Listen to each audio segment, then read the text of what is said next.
Oke, selamat malam ya. Jadi ini kita lagi podcast ya dengan salah satu investor saham yang ada di Ponorogo ya, yaitu Mas Pras ya. Jadi beliau akan sedikit menjelaskan nanti ya mengenai investasi saham di Indonesia kayak gitu.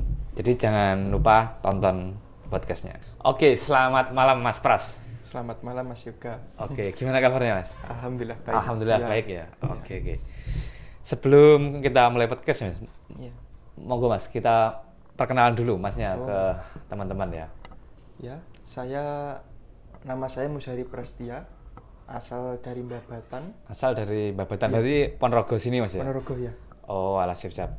Berarti backgroundnya gimana Mas sebelum masuk ke dunia investor saham itu? Backgroundnya dulu ya bekerja Mas ya. Dulu pernah bekerja di bengkel. Bekerja di Itu. bengkel terus. Terus, cuman jiwa-jiwanya usaha itu sudah ada semenjak sekolah, semenjak SMK. Oh, sejak SMK Ya. kayak gitu. Terus, Lanjut. terus itu bekerja di bengkel. Kerja di bengkel. Terus setelah itu Mas buka usaha sendiri, warung kecil-kecilan gitu. Oh, buka usaha Ya, di rumah Mas atau di mana? di rumah teman saya Mas. Oh, di rumah teman Lah. partneran. Ya, kayak Ada gitu. juga di rumah itu usaha laundry dulu. Laundry. Ya. Terus itu berjalan terus, Dan terus terus. terus akhirnya Mas nggak gimana ya Nggak jalan? nggak jalan akhirnya gitu. Oh, Yang laundry nggak lanjut, terus yang Warung. warung juga nggak lanjut soalnya ya ada ada kendala lah ya. kendala lah. Iya, Iya. biasanya kalau emang bisnis partneran emang banyak problem sih Mas kayaknya. Iya bener ya? Ya benar. Iya emang kalau partneran kayak gitu sih. Terus singkat cerita lanjut, habis itu gimana? Habis itu saya itu tahun 2019 Mas. 2019. 2019 Itu sebelum Covid atau sebelum Mas. oh sebelum Covid ya? Sebelum Covid itu mulainya usaha warung itu, terus kemudian saya juga ingin invest gitu. Maksudnya ada apa gambaran mau Gambaran. investasi ke saham. Cuman waktu itu belum punya ilmunya, belum belum terlalu berani lah. Itu terus terjadilah Covid itu pas masih di warung itu Mas, masih. Oh berarti di pas usaha Covid warung. masih ada warung? Iya, masih ada itu sampai di ada penggerebekan warung itu masih buka itu ada itu terus akhirnya saya memberanikan diri Mas nyoba-nyoba di kan Covid masuk Indonesia Maret ya Mas ya. Iya, Maret Maret. Maret 2020 lah. Saya Juninya itu masih punya usaha warung itu saya memberanikan diri invest, buka akun sekuritas gitu. Oh berarti itu Online. setelah Covid masuk di Indonesia baru mulai invest Mas ya? Iya. Oh berarti angkatan corona ya? Sama Ya, berarti? angkatan corona, ya. Emang banyak banget sih, kayak Iya. rata-rata investor retail lah di Iya. Indonesia kan emang kebanyakan ya pas corona sih. Angkatan corona ya. Oh, Cuman kayak gitu agak ya. telat Mas. Kalau masuknya di pas Maret itu kan wah luar biasa itu. Iya sih, pas-pas diskon-diskonnya ya berarti ya. Besar-besaran itu. Oh, Gitu. berarti pas sampai masuk itu pertama kali beli saham apa Mas? Pertama kali itu saya beli kalau nggak salah itu 3 saham Mas ya. Iya, Bank BNI, BNI. terus Unilever sama ITMG. Oh, ITMG yang batubara ya? Ya, itu. ITMG-nya untung, Iya, saya taking profit tapi dananya masih kecil saat itu Mas. ya terus. Terus Unilever-nya juga untung Mas. Oh, Waktu Unilever itu untung ya? sempat untung saya. Padahal banyak banget ya. Berarti kayak retail-retail itu ya nyangkut di Iya. saham Unilever. Soalnya kan harganya ya kalau kita lihat Iya. secara histori kan emang turun. Iya, sempat untung. Oh, sempat untung. Saya taking profit. Oh, berarti sempat take profit ya? Iya. Bukan take picture ya? Enggak, bukan Mas. Taking profit lah Mas. Oh, take profit ya. Lanjut. Terus kalau yang satunya tadi BNI ya, BNI BNI. juga untung Mas saya. BNI. BNI sudah tak taking profit semua. Terus saya perjalanan waktu itu tertarik sama PTBA Mas. Oh, PTBA ya, batubara. Batubara lagi ya. Itu saya masuk juga. Waktu itu harganya murah 1.900-an Mas. Oh, 1.900-an. Saya masuk itu terus untung 100%. Terus ya tak hold sampai baru kemarin tuh saya taking profitnya. Oh, baru-baru ini. Oh, Baru. berarti sampean ya, kayak halnya lumayan lama ya? Lumayan, Mas. Soalnya kalau di PTBA itu saya ngincernya dividen sih.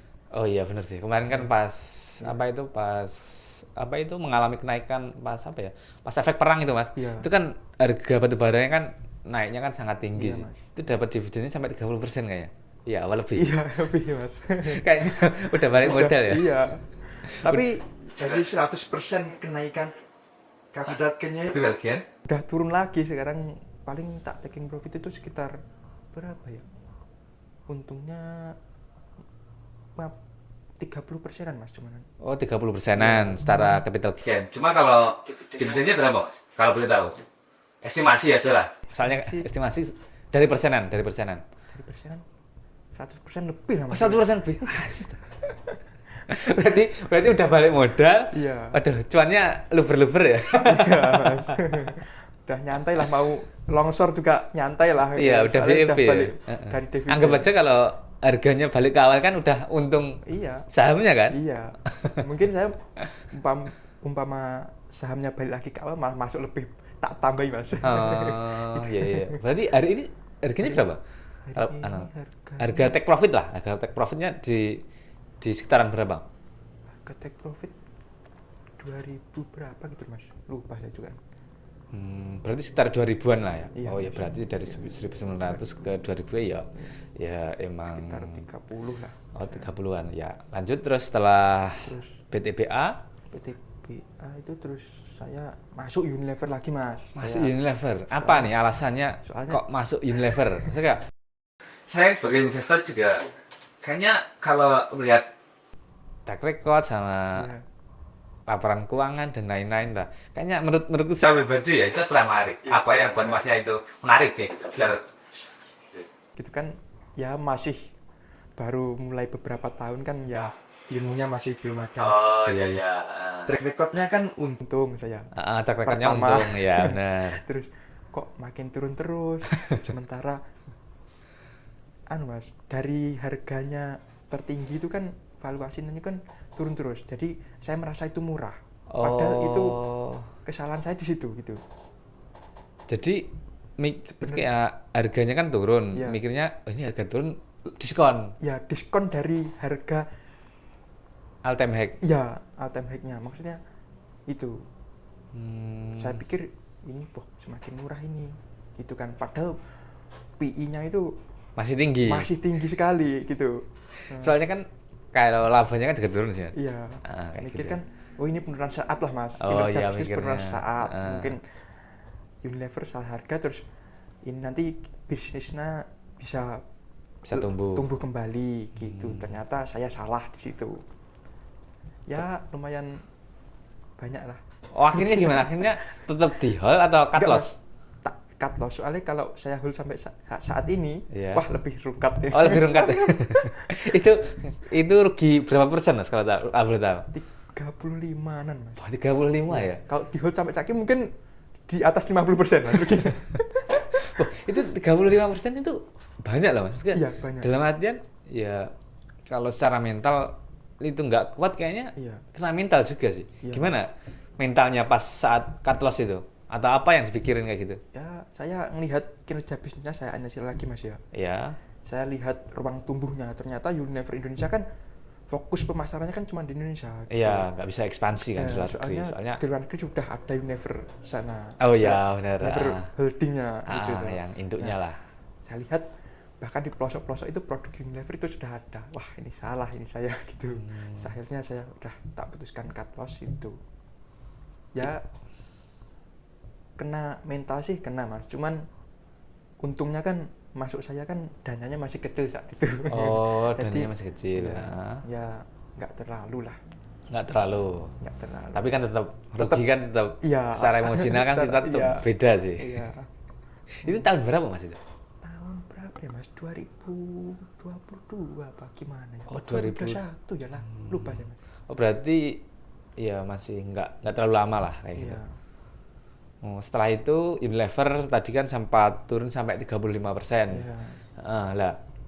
Setelah itu gimana? Maksudnya realokasi portofolio atau apa itu? Apa istirahat sebentar atau terus belajar dengan biar lebih ngerti kayak gitu gimana? Iya, saya ya terus belajar Mas, sembari action, sembari Action. belajar terus saya asah terus. Saya nggak, kan ada beberapa orang kalau rugi langsung tutup Iya, akun biasanya selesai kena gitu. mental. Iya, kalau aku nggak Mas, wah ini saya rugi. Gimana kok orang-orang bisa sukses? Orang lain kan bisa sukses di pasar modal. Sementara Iya. saya kok nggak bisa, berarti ada sesuatu yang belum saya tahu Mas, gitu. Caranya itu. Terus saya coba belajar lagi, beli-beli buku, belajar di podcast-podcast itu gratis-gratisan tuh Mas. Oh iya iya Terus iya, benar. ya terus seiring berjalannya waktu terus ya ilmunya sudah nambah terus gitu Mas. Tapi kalau ngomongin podcast, seringnya nonton apa Mas? Kalau saya ya semua Mas. Yang Ya, yang paling sering lah, kayak kalau yang buat dulu- acuan. kalau- Kalau dulu. Dulu itu Mas, Andika Sutoro Putra Mas, itu Oh, Andika. suka banget saya. Oh Tapi iya iya benar. hari ini orangnya kayaknya nggak Mas. Oh iya Udah benar. hilang dari masjid kayaknya. Iya. Dulu aku juga Saya pas juga di saham juga Beli itu bukunya sih. juga. Oh, sama beli bukunya Iya, juga ya? Anak muda miliarder saham itu. Oh iya benar. Andika Sutara Putra, Iya. benar. Itu pas 2021 2022 kan emang lagi aktif Iya. sih. Orangnya kan bikin apa ya kemarin kayaknya bikin cicil apa itu beli saham Iya, Big Bang lah. Iya. Big Bang, Sama iya. tahu ya berarti Iya, ya? saya tahu, iya. Kayak gitu. Cicil Big Bang. Iya. Terus mungkin karena beliau repot sih kayak nggak Iya. terus Nggak lanjut terusin. setelah itu. Terus, ya nonton podcast itu Mas.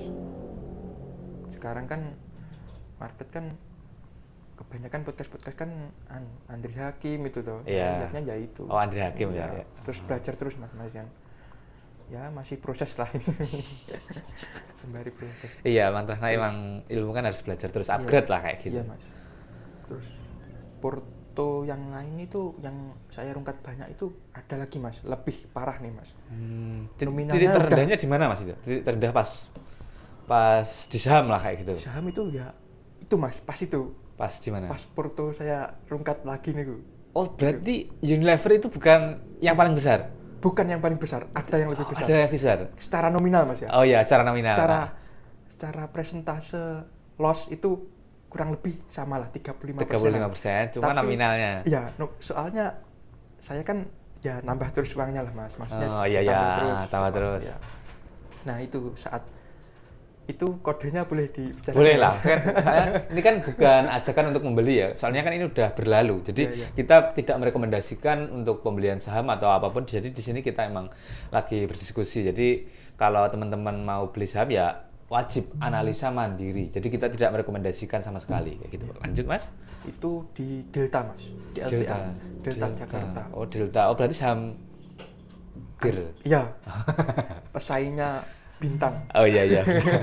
Gimana ceritanya kok bisa sampai Itu saya ya Mas, analisanya kan itu sudah mulai recovery lah, ekonomi sudah mulai naik. Iya. Itu kan soalnya kan itu kemarin kan nggak bisa, klub-klub kan nggak bisa buka tuh Mas. Iya, pas Covid Ya, kan PSBB juga kan nggak buka. Bali juga Heeh. ditutup semua kan lah. Itu mikirnya ini sudah waktunya beli, soalnya kan udah mau recovery, udah mau dibuka lagi toh. Iya. Terus itu saya beli di situlah, itu pasti lah gitu.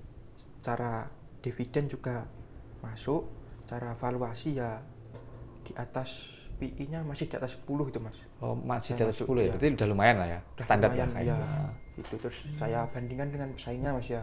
Ya. Pesaingnya Bintang itu kan labanya itu, laba bersihnya dan operasionalnya itu lebih tinggi Delta ini Mas. Maksudnya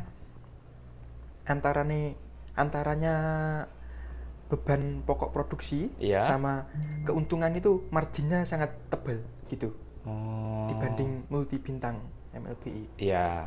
Itu Jadi harusnya itu pas kok. terus dari kompetitor ini terus saya masuk, terus ternyata saya juga salah di situ.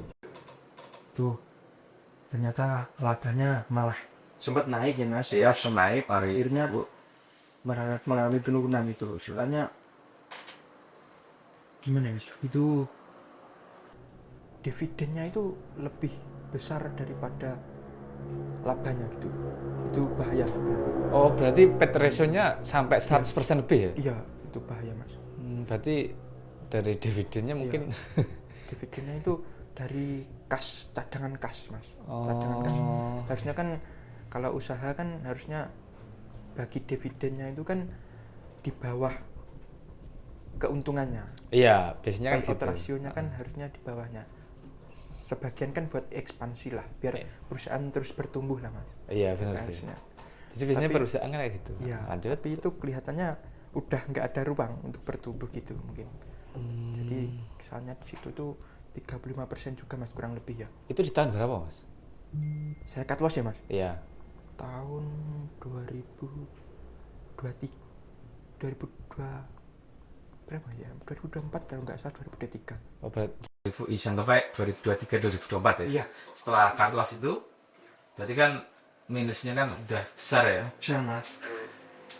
itu harusnya kan secara mental kan harusnya lebih kena sih daripada yang Ya, apa tadi yang Unilever ya? ya. Heeh. Secara nominal lebih besar itu Iya, lah. secara daripada nominal kan. Unilever. Soalnya kan kalau ya kita ngomongin minus lah, dalam artian ya minus kan tetap Iya. kita kan tetap rugi. Iya. Dalam artian minus 1 juta dari 35 kan paling 350. Cuma kalau dari Cuman sekian kan- lah kayak iya. gitu kan, pasti kan Iya, terasa banget mas. Porto itu sampai mas, kinerja 1 tahun itu saya track record ya mas ya. Iya. Minus mas itu, Oh, minus sebenarnya. minus mas. Minus berapa persen, Mas? Kalau boleh tahu. 2%-an mas itu. Oh, berarti- Soalnya saya kan dapat dari dividen juga tuh mas. Itu kan tak masukkan dalam. Oh, direinvestasikan. Iya, maksudnya tak masukkan perhitungan apakah tahun ini saya untung atau rugi gitu. Analisanya kan gitu saya. Oh iya, iya. Jadi misal contoh modal 10 juta contoh ya. Iya. Kayak, terus dapat dividen sekian, terus minusnya sekian kan di Iya. compare kayak gitu. Iya, gitu. Oh. Terus dari saham yang lain-lain itu kan berapa keuntungannya gitu. Oh, jadi masih ketolong ya. Ketolong saham-saham yang lain. Ya ketolong saham yang lain sama dividen itu tadi mas. Cuman ya tetap lebih besar minusnya itu mas. 1% itu Eh, minusnya. minus Alpur itu Secara- 1% iya, lah secara iya, tahunan. Tahun itu ya. Ah. Terus ini tahun ini ya lumayan lah mas ini. Oh, berarti titik terendahnya di situ tadi Mas ya. Iya, Mas. Kayak salah analisa di saham Iya. Delta berarti ya. Iya, tapi itu sebenarnya nggak terlalu sakit mas itu. Nggak terlalu sakit. Soalnya mungkin mentalnya udah kebentuk mas ya. Oh, mungkin kebentuk Iya. karena saham Unilever mungkin. Mungkin gitu. Minusnya banyak secara nominal tapi sakitnya nggak terlalu lah. Soalnya ya anggap aja uang belajar lah, mas gitu. Itu kalau boleh tahu minusnya berapa, Mas? Secara apa nominal ya? Iya. Terus tahun ini ya alhamdulillah dikembalikan lah mas itu. Oh, dikembalikan. Tahun ini secara rata-rata saya tarik itu keuntungan portofolio mas ya. Iya. Itu di 16%-an mas keuntungan saya sudah realisasi itu. Oh, sudah direalisasikan ya. Biasanya kan kalau Bukan bukan Foto floating doang. ya. Kan kadang kan Iya. kalau orang kan banyak Kadang floating ya. Dalam artian kan kalau floating kan ya cuma sekedar sekedar angka Iya. di atas kertas. Jadi kita termasuk belum keuntungan. merasakan atau merealisasikan kayak gitu. Iya mas.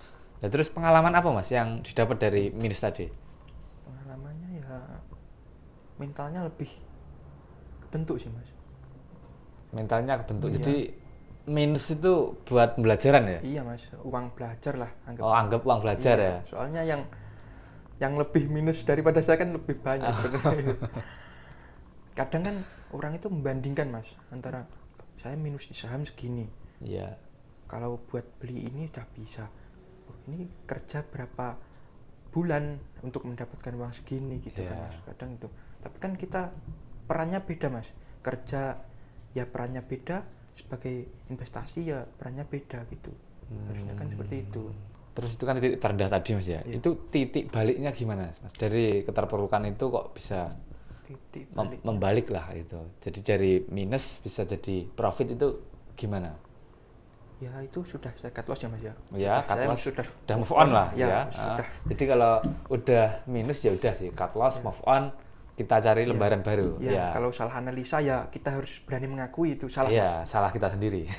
Ya nanti kadang salah analisa di hold terus sekarang delta berapa? 1000-an mas harganya. Oh.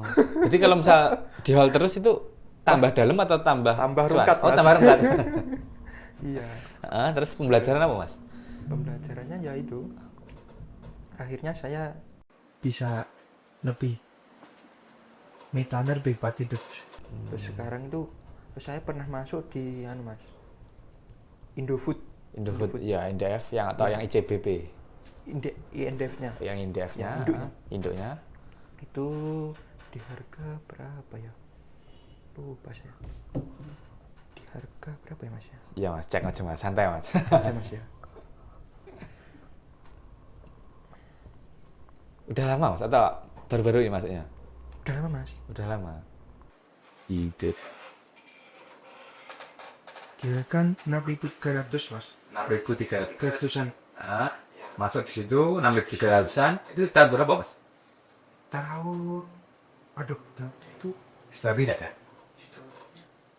2004 kalau nggak salah. 2024, Iya. 6.300. Udah, ya. Sekarang masih jual atau Udah taking profit packing profit di berapa? 20%. 20% Iya. Di harga berapa ya sekarang? 76 76. 7.600. Berarti titik baliknya di Indofood, Bang. Iya, Mas. Sebalik saya kan maksudnya main kayak Kemudian di tak yakin. Awasannya, Mas? Awasan ini murah. oke, ini murah. Terus sih Masnya lebih mengenal ke value investing ya? Iya. Lanjut. Terus cuman dividennya kan nggak besar. Iya. Dari beberapa tahun terakhir itu cuma segitu aja nominalnya. Ya. Situ dan masuk banyak terus dari itu naik turun terus, Mas. Sempet minus terus floating loss ya, saya masuk lagi terus. Akhirnya lalu dia ada peningkatan level bersih itu terus akhirnya naik. Saya cuma Berarti titik baliknya di Indofood ya. Kalau sekarang gimana, Mas? Dia dalam artian apa ini ngalami kayak kan ini kan saham-sahamnya kan lagi turun sih ya. Ini gimana? Kayak dalam artian mungkin buat teman-teman ya yang mengatakan banyak kan apa itu portonya kan minus ya gitu.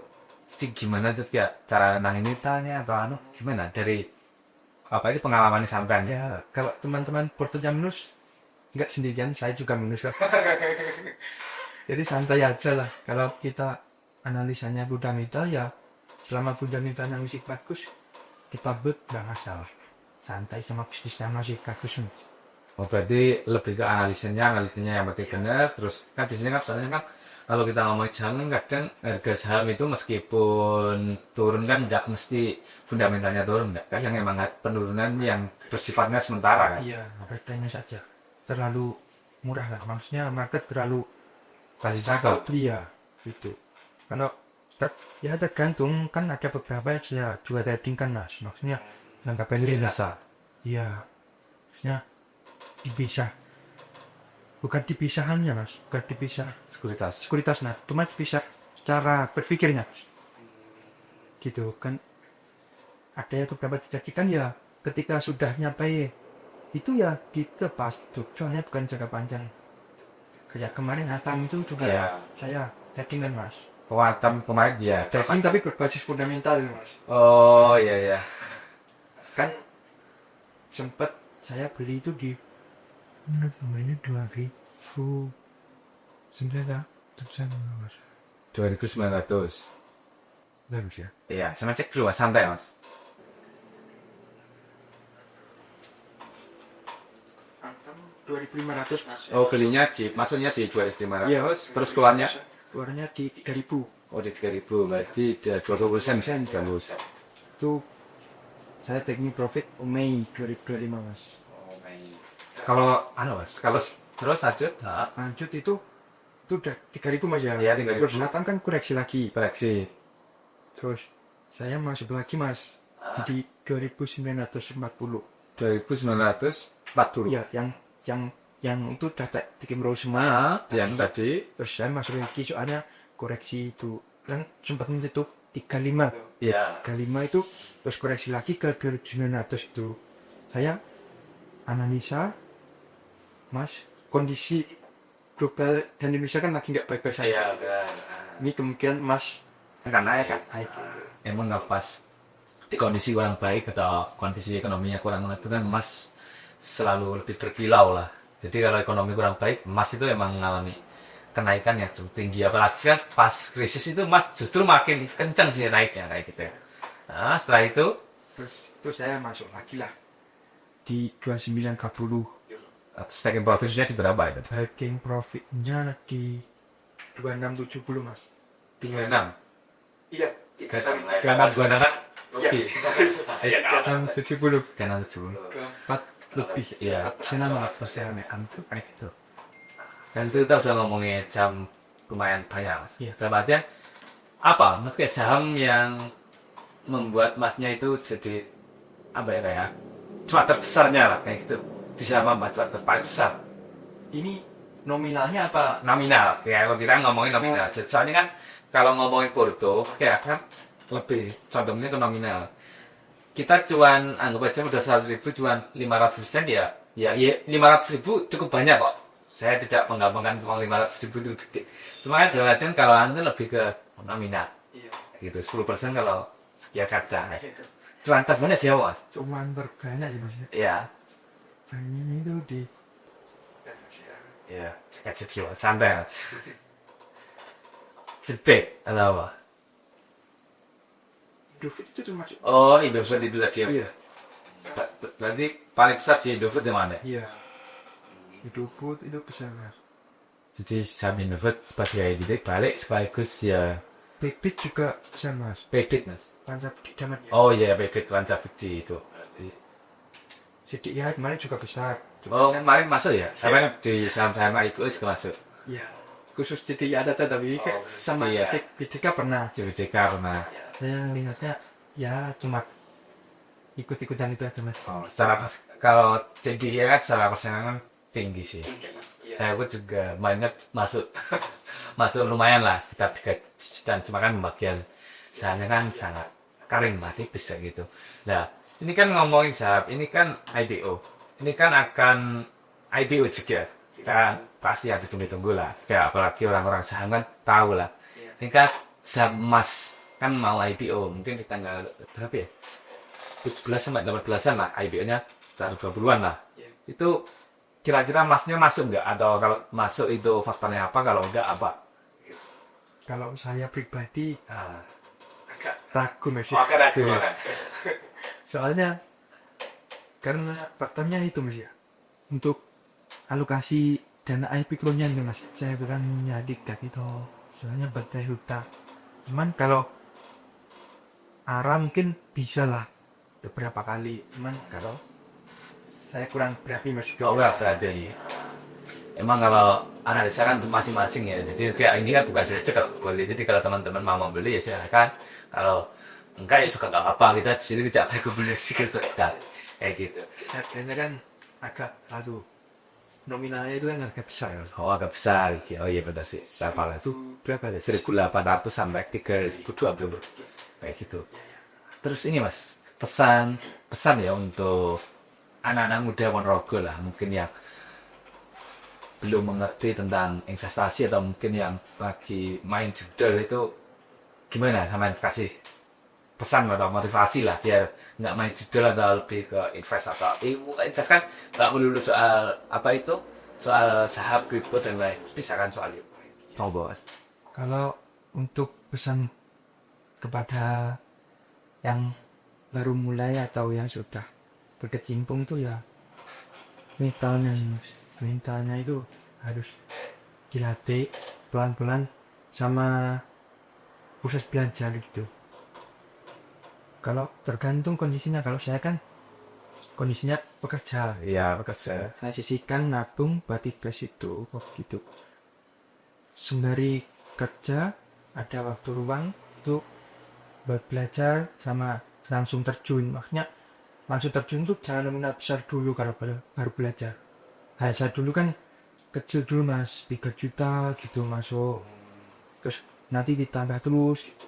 Sambil kerja gitu, sambil belajar. Nonton podcast banyak kok yang gratis podcast. Ya buku-buku kalau mau ada dananya bisa beli buku boleh.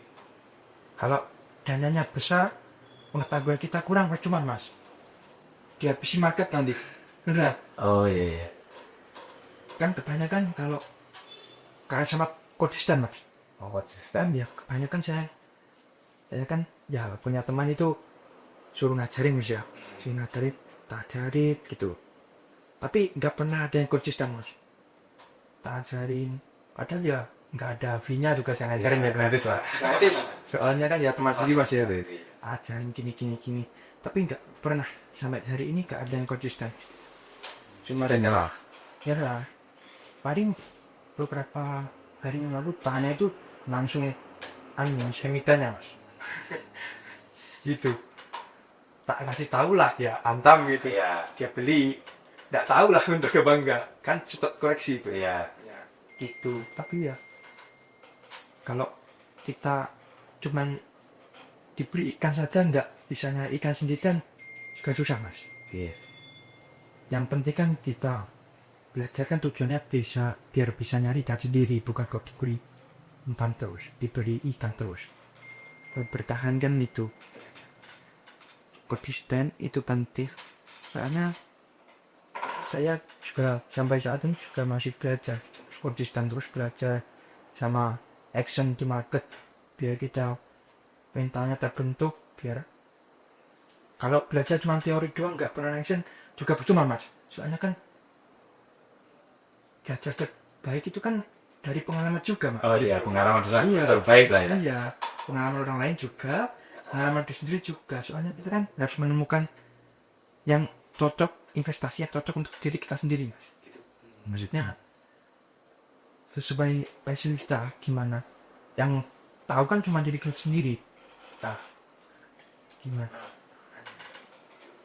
Jadi ya gitu ya. Iya. Terima kasih ya podcastnya ya. Ya, sampai jumpa di episode berikutnya.